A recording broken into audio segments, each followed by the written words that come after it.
So with Povetkin now out of the equation, what's next? Who's next for Dillian Whyte? And what about Francis Ngannou? Brand new UFC heavyweight champion. Who's next for him? We're hearing Jon Jones. That would be a real fight. And what about the 7-time title holder, Lewis Hamilton? Is the 8th title up next? There's too many questions, man. But there's only one place that we can discuss this, right here on the Dash of Sports.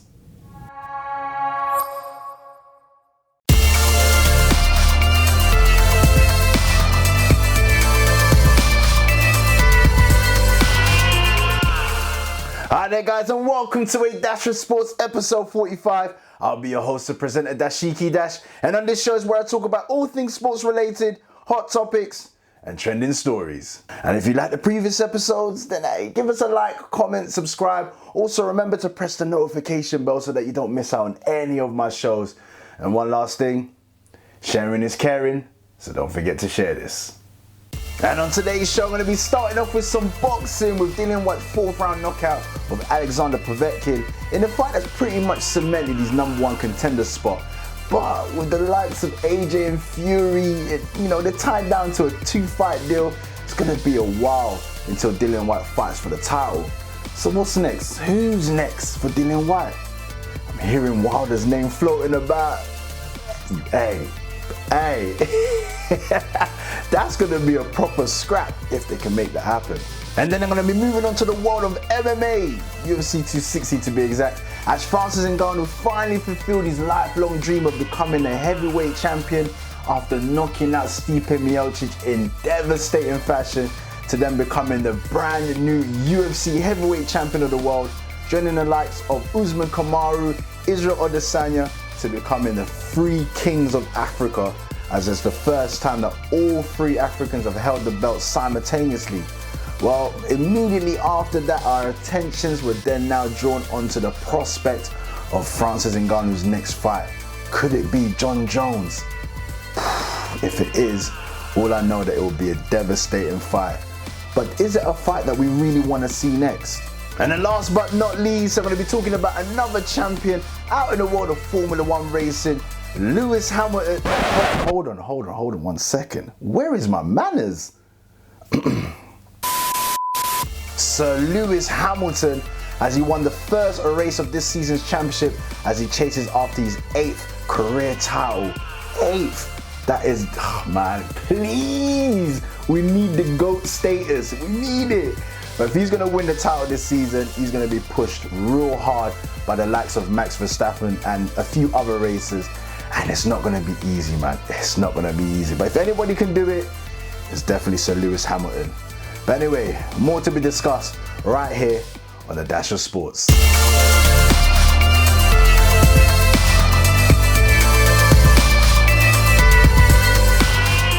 So Dillian Whyte finally took care of business, finally put things right as he put himself back into contention as the #1 contender and securing a chance at a future world title shot. But he should have dealt with things the first time round. Didn't need to be all in this, man. He didn't need to. But this time round, the pressure was truly on, as Dillian Whyte was fighting for his life when he faced Alexander Povetkin on Saturday in Gibraltar. If he didn't regain an interim WBC heavyweight title, his world title aspirations would have gone out the window. But Whyte had a different mindset this time round, literally dominated Povetkin from start to finish, to winning the 4th round by knockout and then recapturing his interim title. The joke was at the end of the fight, Dillian Whyte was complaining about the belt. He's like, where's the belt with the diamonds? Eddie Hearn was like, what? He goes, the belt with the diamonds. The last time I had this belt, it had all the diamonds round. This belt that you're giving me, this is the old WBC belt that you're just trying to hand to me. He wants what he wants. You know what I'm saying? But he deserves it. He's literally been going the long way, the long route about things, but he finally did the business and he got Povetkin out of there. In Dillian Whyte's first fight with Povetkin, his failure to finish his opponent despite multiple knockdowns in the 4th round was his undoing. Dillian Whyte landed some solid power shots in every round, but in the 3rd round, he seemed like he was about to take Povetkin out after several overhand rights that landed flush. Povetkin really didn't appear to have recovered well between rounds and seemed like he was on the verge of going down, which then followed a straight right hand that sent him back into the ropes. And then Dillian Whyte pulled under pressure until Povetkin crumbled to the canvas, which I'm going to give him real credit for, man, because he did beat the 10 count, but he was on unsteady legs, which then led to the referee to stop the fight, and also Povetkin's corner threw in the towel. Now, before I get into all of this Dillian Whyte business, let me send out a quick shout out to Alexander Povetkin at 41 years old. Now look, in the first fight, we all saw in it, if you give him a chance, he can bang. But in the second fight, man, he looked every bit of the 41 years that he's lived on this earth. And I think when a boxer starts getting to those ages, starts kind of looking leggy like that, and you had Povetkin just stumbling down the ring like some old man about to collect his morning paper at the bottom of his drive. Like, from time I saw that, and I was like, man, Dillian Whyte's got this, man. And I don't know if it's the, you know, how he contracted the coronavirus or, you know, COVID or all that, that affected him. I'm hearing, that's what we're hearing, that he didn't really have the best of training camps. To be fair, in the first fight, he looked a lot more lean. He looked more in shape than the second fight. And he looked very leggy. His footwork was off, stumbling all over the place. Didn't really land on Dillian Whyte, if I can remember correctly. So I just feel like at this point in time, he's had his 2 good fights with Dillian Whyte, and it's time to call it a day. Like, and the fact that his corner threw in the towel, it just shows you, like, they didn't want him to take no more punishment. So for me, yeah, man, call it a day, man. Now check this out. If you know me by now, you've been watching the show, you've been watching all of my boxing segments, you'll know that I'm a big Dillian Whyte fan, a big Dillian Whyte fan. But for me, in this fight, I wasn't too impressed with Dillian Whyte. I was expecting a lot more, you know. I felt like he fought better in the first fight. In the second fight, we were told that, you know, he's going to be fighting off the jab. You know, I just wanted to see a more refined, cleaner Dillian Whyte boxing during this fight, but maybe he was excited. Like he said, he wanted to get rid of him like in the first round. So he definitely looked like he was excited, tense, swinging wild. He did obviously calm down. By the time he got to the 4th round, he got him out of there. But I was just expecting a little bit more different, cleaner Dillian Whyte. But all in all, as you will say, job done. So what's next? Who's next for Dillian Whyte right now? Because I feel like he's in the driver's seat a bit, you know? Well, barring your AJs and your Furies who, man, he's going to have to wait for at least 2 years for that fight. At least. So, go put them aside. And from the rest of the fighters that he can pick from, he can literally pick and choose. Because you got the likes of Wilder, Deontay Wilder, you got Luis Ortiz, you got Andy Ruiz, you got Adam Kownacki. I do apologize if I've butchered his name, a Polish fighter, Adam Kownacki. And I don't know, like, I know fight fans, we all want to see the Deontay Wilder fight because that's the one that's going to really be the juicy one. Like, both fighters, they hate each other and they've been, you know, well, I think Dillian Whyte's been asking Deontay Wilder for a fight for the longest time. He's been refusing, he's refused, and now that he got knocked out by Fury, all of a sudden Deontay Wilder is trying to chase after Dillian Whyte, and now Dillian Whyte's like paying, you know, he's like, nah, man, when I was asking for the fight, you didn't want it. Now you're gonna have to beg for this fight. So I don't know how close they are in trying to make that fight, but you got the likes of Andy Ruiz, that would be a decent fight. You got the likes of Luis Ortiz. But all of these fights, you know, those three guys, they're big fights, man. I don't think that Dillian Whyte needs a big fight right about now. I think this Adam Kownacki guy, I think that would be the better fight. A little bit more less profile, but hey, don't make the same mistake that Anthony Joshua made with Andy Ruiz. But take a bit of a low profile fight.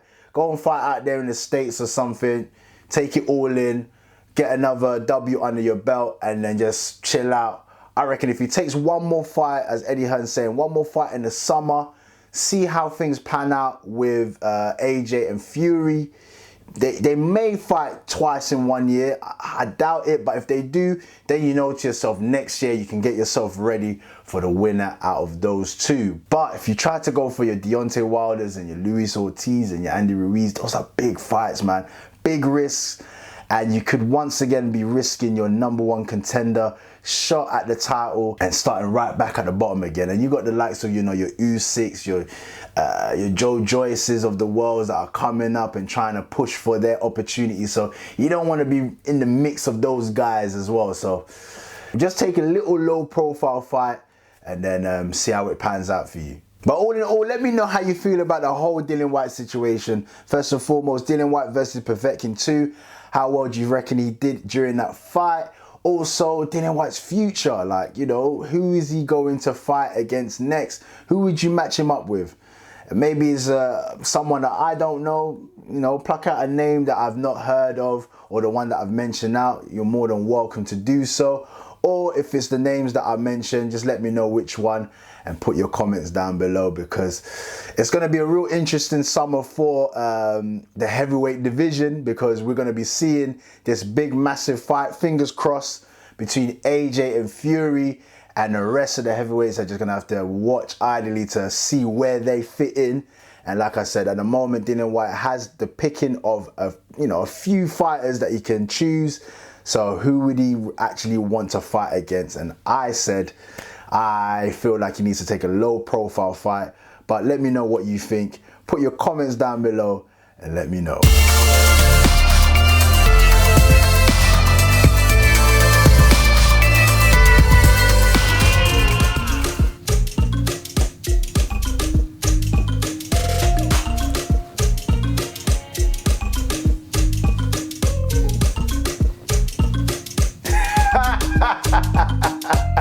3! Yeah! By knockout and news! Come on, I had to run it back. And the new UFC heavyweight champion of the world, Francis Ngannou. Hey, that's free now. That's free. We've got Usman Kamaru, we've got Israel Adesanya, and we've got Francis Ngannou, the three African kings of the UFC.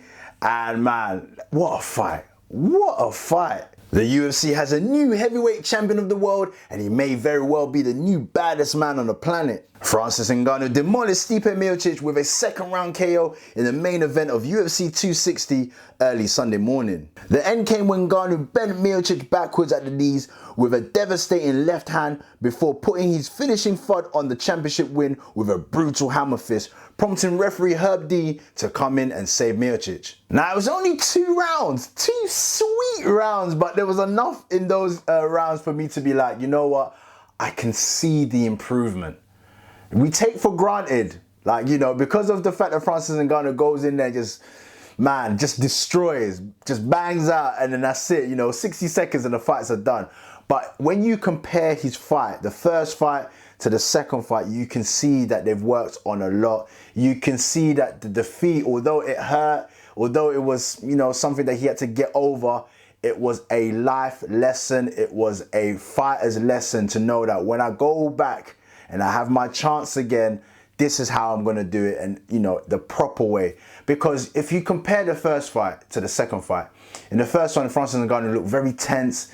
He looked like he was rushing everything. He was just trying to get in there and trying to take Stipe Miocic out early. But in the second fight, you can see that although he clocked him and showed him like, yo, like, I'm here to destroy, he held back a bit. He was calm, he was collected, and that's the most dangerous thing right now, because if he starts getting the mental aspect of his fight game on point, I don't know who's going to be able to take him, man. I don't know. It's also good to see, you know, the hard work that he's been putting in terms of his wrestling. So I'm guessing the work that he did with Usman Kamaru did pay off, because he did manage to defend the shoot against Stipe Miocic. And he defended well. He defended well. Like, I thought that, you know, once it got to the wrestling part, then Francis Ngannou might, you know, struggle a little bit. Because, you know, Stipe's no mug. You know what I mean? He's no mug. But man, the defense was there. He managed to get up, struck him a few times in the face, like while he was turned around. But this is what I liked again. He allowed it. He took a step back, calculating, trying to see what, what angles that he was going for. Kicks were involved. He was changing up these levels, and then once he just struck him with the straight left, I believe, that stumbled Stipe against the cage, and then when he got up, struck him a couple more times. But then Stipe then struck Francis Ngannou back, and this was the mistake. At that point now, Stipe Miocic thought, got him as well, got him hurt.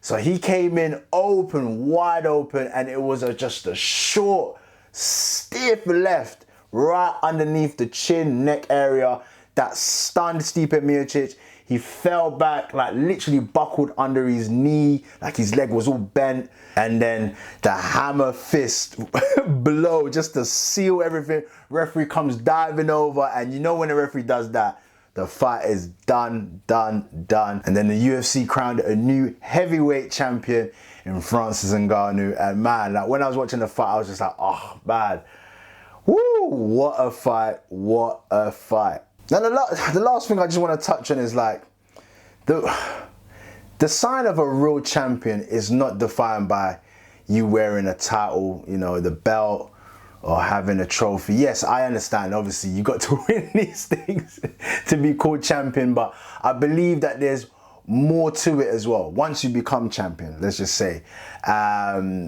like, just to be able to hear what Francis Ngannou said after the fight was very inspirational, man, because he was just like, look, he came from nothing, and all he wants to do right now is just find a way of giving back, going back home to Cameroon and trying to inspire the up and coming generation. And he said, like, he didn't even know what he wanted to do, but he said, going as far as just taking the belt back home, the UFC title, and putting it on display for the kids to be able to see and just be like, yo, man, one of us, one of our own, has come back, and it's just, showing us that we can also achieve anything that we put our minds to. If you want to dream big and work hard towards it, you can achieve your dreams. And something like that was really, really good to hear, man. And like I said, you don't need to be holding a belt to be a real champ, man, because with words like that, the way he was talking after the fight, that's a real champion to me. But anyway, let me know how you're feeling now about the UFC heavyweight division with Francis Ngannou, head of the table, king of the octagon right now, and le champion.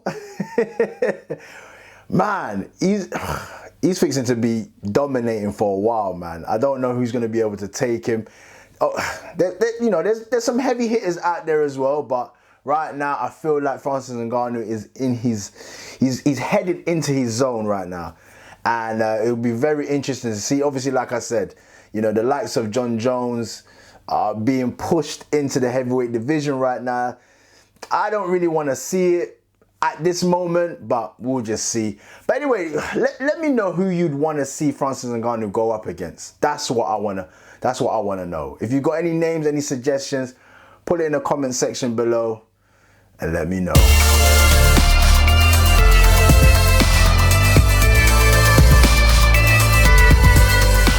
And then last but not least, moving on to the world of Formula One racing, where Sir Lewis Carl Davison Hamilton won an epic season opener, beating Max Verstappen by just 0.7 seconds in a thrilling battle in Bahrain. The 7-time champion Lewis Hamilton held off Max Verstappen to take a statement win in the opening Grand Prix of the 2021 Formula One season in Bahrain.